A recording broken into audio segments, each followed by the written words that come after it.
Okay, you want a treat? You gotta sit. Sit. Good kitty. Alright, now we're going to take out the trash.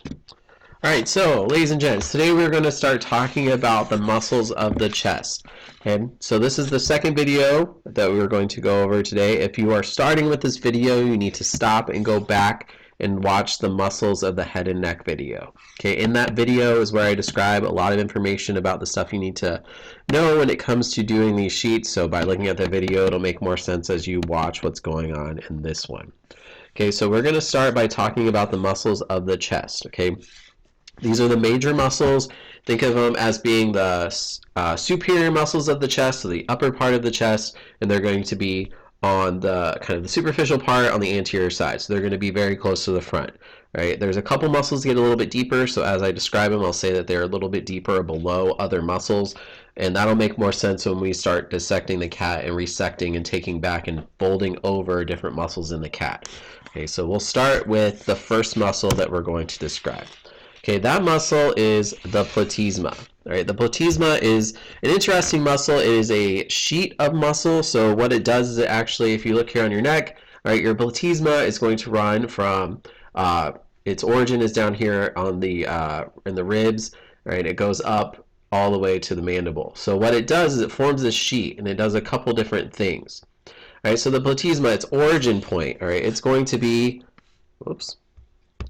All right, the platysma, its origin point is going to be from the cartilage of the second rib to the acromion of the scapula. So when you're talking about the origin of the platysma, this is the whole origin, okay, the whole thing of it. All right, there's no second parts. The reason why is because this muscle runs quite a bit. All right, it's a very large muscle. All right, it covers a very large part when we're talking about the origin. Okay, so you got to know all of that when you're talking about the platysma. It's insertion. So it has two insertion points, so either or. So with the insertion, it goes to the mandible. So you can see here, it goes down under here. And it also ends up attaching to the skin of the cheek. So what that means is that that muscle is very superficial. Okay, you can write that down in your notes that it's superficial. Okay, so it is very, that's a C. It's very close to the surface, not very deep muscle. And if you look on your table, I list that it's in humans. The reason why I say that is that when you're describing this muscle or trying to talk about it, humans have a much bigger one than the cat does. And the issue in the cat too, and why I don't say that you're going to be able to see it very well, is that when you guys skin the cat, oftentimes that platysma can get pulled away with the skin and you don't see it. Or as you notice that when you guys had your cats, this neck part right here was cut open, and sometimes what happens is that muscle actually gets taken out when they skin the cat to get to those deeper parts so that they can actually inject latex into the cats. All right, so the platysma, it's a sheet of muscle that goes here. So its main actions, it has two actions. You can say that it tenses the skin of the neck or that it depresses the mandible. So it is a muscle that assists with, moving your mandible down, with talking. If you flex it, you can feel your mandible moving slightly. It's not a very strong muscle for that, but it does assist with depression of the mandible. Its big thing is with tensing of the skin. So the reason why your neck is taut like this, right, especially if you're younger, right, you don't have as much skin or loose skin there. As people age, the platysma gets stretched out, and sometimes that can lead to like saggy jowls and things like that. With the platysma, when people have their necks done and neck lifts and things, they're actually removing excess skin as well as tightening the platysma. So they'll go in and make knots and tighten that muscle up so that the skin stays taut. Okay, so the platysma is there. So it's very superficial. All right, I will try to show it on your cat, or at least find a cat that has a good example of platysmal tissue so you can see that. But again, it's a pretty tough muscle to find. All right, the next muscle that we're going to talk about is the pectoralis major.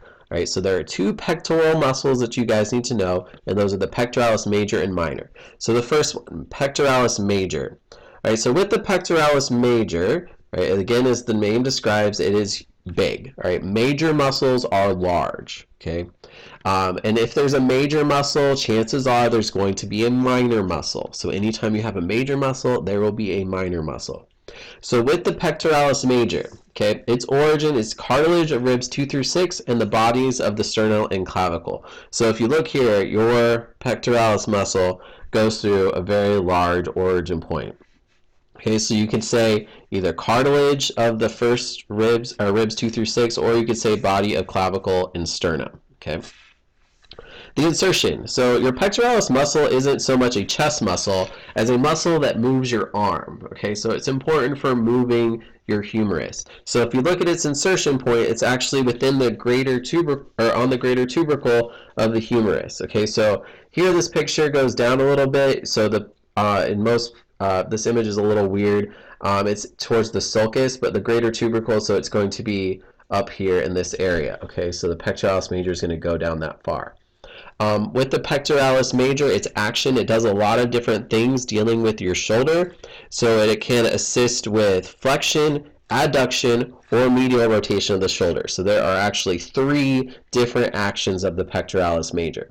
Okay, so when you're working out your pectoralis major, right, when you're doing like chest presses or bench presses, what you're doing is you're moving your arms, because when you move your arms are actually what is causing that muscle to work. Okay, so its origin point, again, where it doesn't move is going to be on the sternum, all right, on the ribs, all right, and it's going to move when you move your humerus, okay, when you move your upper arm.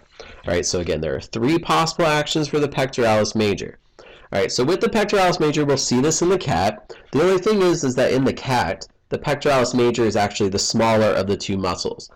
All right, so like I said, major is usually big, but in cats, all right, their musculature is named after humans. So the muscle has the same origin and insertion and action, but in cats it's much smaller. All right, they actually use their pectoralis minor a lot more, and it's much bigger. Okay, so let's talk about the pectoralis minor. Okay.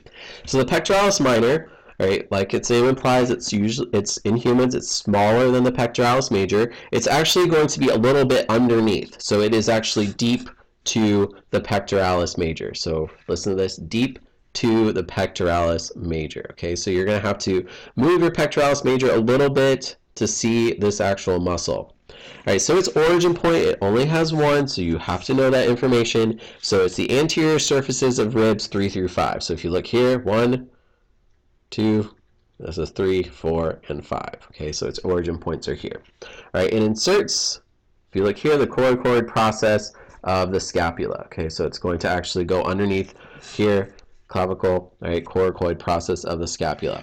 All right, and like the pectoralis major, this one has multiple actions. All right, it does a lot of different things for you. So depress and protract shoulder. Okay, so your shoulder blade, it moving up and down. If you feel your arm moving, you can kind of feel your chest move at the same time. And if you feel to the side near your armpit, right, you can actually feel your pectoralis minor doing its job. So do this where you're like shouldering it up, okay, and you can feel that muscle contract if you press here on the front of your chest. Okay, so insertion, coracoid process of the scapula, that's what you need to know.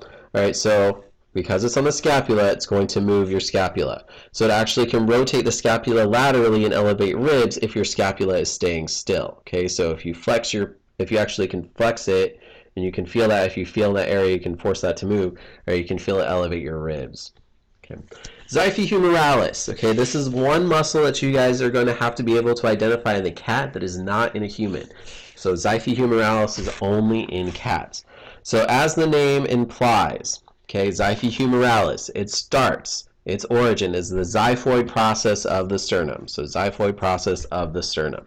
Its insertion, humeralis, so it's going to be the proximal end of the humerus. So this is one where the name, again, directly links to its origin and insertion. Xiphoid process of sternum to proximal end of humerus. And its only function is adducting the forelimb. Okay, so make sure you get that down. It's not one that's in your textbook because it's for the cat only. All right, so the next 2 muscles are very deep muscles. All right, these are things that are in between your rib cage, right? So your rib bones. So these 2 muscles, right, they kind of layer on top of each other. So one is your external intercostals and the next is your internal. So it's actually going to be deeper than the first one. Okay, so these muscles are below the pectoralis muscles, right? They're directly between your ribs. So the first one is the external intercostals. On your paper it says intercostalis. Intercostalis is the Latin name for this. So external intercostals, it's going to start on the inferior border of each rib. So it begins on the bottom part of each of your ribs. Okay, so that is the inferior border. It's going to insert on the superior border of the next rib. So if you go down to the next rib, right, it's going to be, right, inserting here. Okay, so the fibers, if you look, they're going to be running in this downward direction. Okay, that's how the fibers are going to go. They're going to go from, if you think about it this way, they're going to go from the posterior side and they're going to point towards the anterior side. Okay, so external intercostals. And its job is to elevate your ribs. So this is a muscle that's important for breathing. Okay, this is one that helps expand and contract your chest. Okay, so this is a breathing muscle. So you have an external muscle. If you have an external, you probably have what? An internal one. Okay, so we have our external intercostalis and then we have our internal intercostalis. So with the internal intercostalis, it is also a breathing muscle, but it does the opposite of the external. So it's actually going to depress your ribs. So it's going to contract your rib cage and force air out when you breathe, because if you lower the volume, you're forcing air out. So with the internal intercostals, if you look here, its origin is going to be on the superior border of each rib. So that means it starts down here. Okay, so it's going to begin on the superior border, and it's going to insert on the inferior border. So it's going to go to the other side of each rib. So it's the opposite of the external, okay? So opposite. Okay, so when you're talking about this, all right, the inferior and inferior border, it's fibers of the muscle. Again, when you look at the cat, this will make more sense, is that they're going to run, right? They're going to go towards the superior side. Okay, so they're going to start on the posterior side, right, or the posterior side of the human, and then they're going to go and point towards the superior side. Okay, so when you see them, right, your externals are going to be running downward, and your internals are going to be running in the opposite direction. Okay, so they're going to kind of cross each other. Right, so those are your internal and external intercostals.